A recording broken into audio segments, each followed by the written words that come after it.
Okay, now, I am sure that some of you will agree with me that there's nothing simpler than doing absolutely nothing.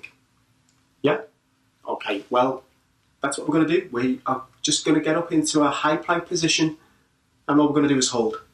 Okay? Now, there are a few intricacies that we need to make sure that we are being diligent on engaging here. So, here we go. Very simple. Shoulder protraction, posterior pelvic tilt, and hold.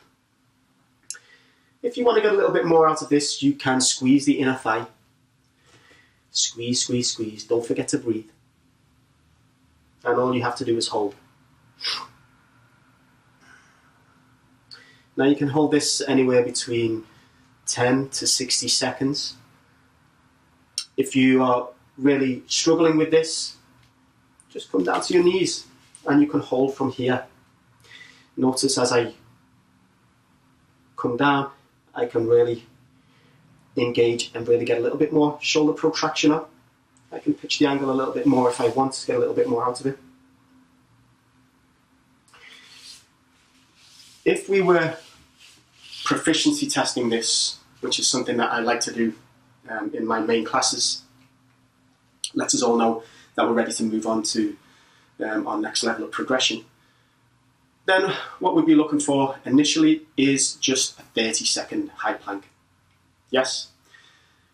But we must make sure that we do have this shoulder protraction and this posterior pelvic tilt on all the way through. If I don't have this switched on now, the posterior pelvic tilt, I'm not really working into the abs here. And if I'm here now, just sitting loose in my shoulder girdle, everything is kind of like hanging loose in the shoulder socket. And if we had a daily practice of this, this is a pathway to injury. Okay, so let's make sure that we get the shoulder protraction on and that posterior pelvic tilt and just hold for as long as you can. Not much more to be said on that. Okay, enjoy your practice.